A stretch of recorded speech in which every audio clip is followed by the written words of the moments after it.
नमस्कार दोस्तों, स्वागत है आपका आपके अपने चैनल नॉलेज और अमायरा अनन्या।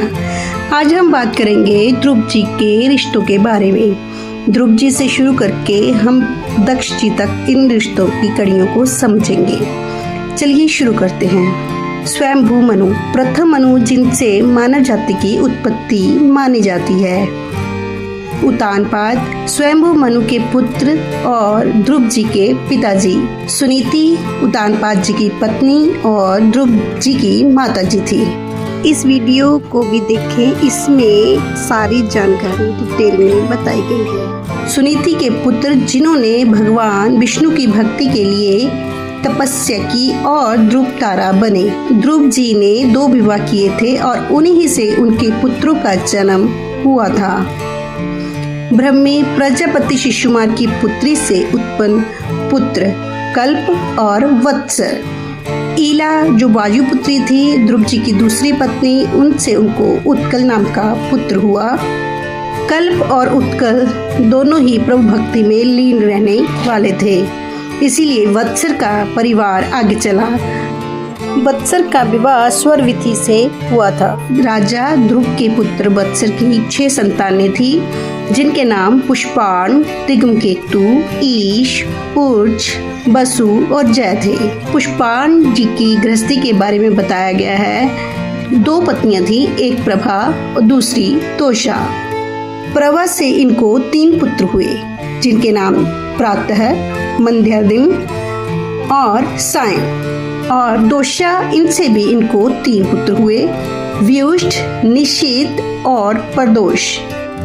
रोचक तथ्य, पुष्पाण की इन पत्नियों और पुत्रों के नाम प्रकृति के समय चक्कर यानी सुबह, दोपहर, शाम और रात के प्रहरों को दर्शाते हैं। दोषा के पुत्र व्युष्ट का विवाह पुष्करनी से हुआ। उनके पुत्र का नाम सर्वतेजा या सर्वतेजस और उनकी पुत्रवधू जिसका नाम आहुति था। उनके पुत्र महान चाक्षुष मनु का जन्म हुआ, जो 6ठे मनु बने। चाक्षुष मनु की पत्नी नडवला से उनको 12 पुत्र हुए थे, जिनमें से सबसे छोटे पुत्र का नाम उल्मुख था। इन 12 पुत्रों के नाम थे पुरु, कुत्स, त्रित, ध्रुमन, सत्यवान, ऋत, व्रत, अग्निष्टोम, अतिरात्र, प्रद्युमन, शिबी, उल्मुख। श्री विष्णु पुराण और हरिवंश पुराण के अनुसार चाक्षुष मनु और नडबला के 10 उत्तम पुत्र कुरु, पुरु, शतधूमन, तपस्वी, सत्यवान, शुचि, अग्निष्टोम, अतिरात्र, सुदुमन और अभिमन्यु। 11 भाई जिन्हें दोष रहित और पवित्र पुत्र कहा गया है। उल्मुख का विवाह भी पुष्करनी नाम की स्त्री से ही हुआ था। राजा उल्मुख और पुष्करनी के 6 उत्तम पुत्र हुए, अंग, सुमना, ख्याति, क्रतु, अंगिरा और गय। बाकी 5 भाइयों की पत्नियों या बच्चों के नामों का विशेष विस्तार भागवत पुराण में नहीं मिलता है। अंग आगे चलकर राजा बने।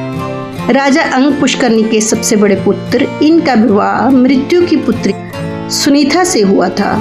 राजा अंग बहुत ही धर्मात्मा और प्रजापालक राजा थे, लेकिन उनका पुत्र बिल्कुल इसके विपरीत निकला। सुनीता और राजा अंग से बेन नाम का क्रूर पुत्र पैदा हुआ था। उसने घोषणा कर दी कि मैं ही भगवान हूँ, इसलिए सिर्फ मेरी पूजा करो। जो ऋषियों ने अपनी मंत्र शक्ति से उसका वध कर दिया। पहले बेन की जांघों का मंथन हुआ, जिससे एक काले रंग का बोना पुरुष निषाद निकला, जो बेन के सारे पाप लेकर अलग हो गया।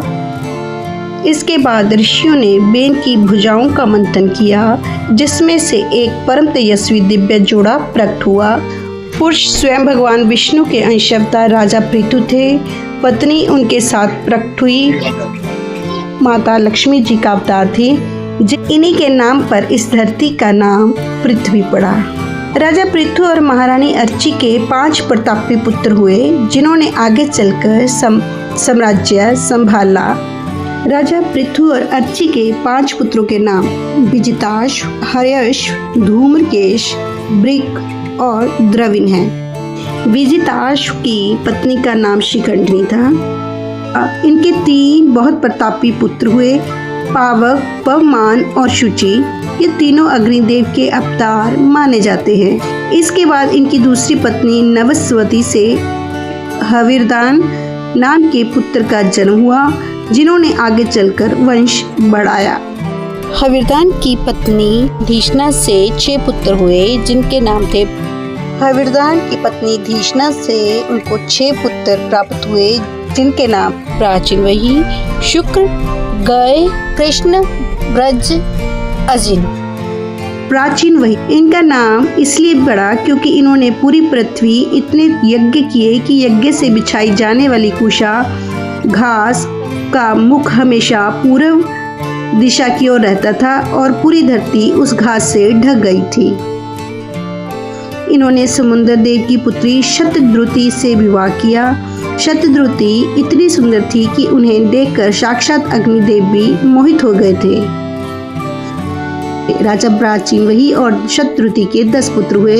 इन 10 भाइयों को एक साथ प्रचेता कहा जाता है। इनका स्वभाव और विचार बिल्कुल एक जैसे थे।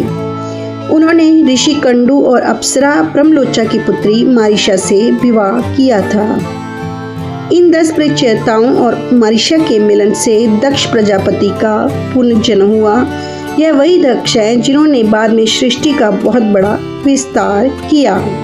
प्रचेता दक्ष हैं। राजा प्रचेता दक्ष ने ही आगे चलकर अस्कनी से विवाह किया और कई कन्याओं को जन्म देकर सृष्टि के निर्माण और विस्तार में महत्वपूर्ण भूमिका निभाई।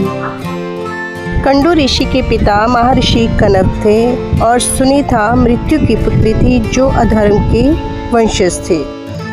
इस वीडियो को यहीं पर विराम देते हैं। आगे अगली वीडियो में हम इस परिवार को और जानने की कोशिश करेंगे। धन्यवाद।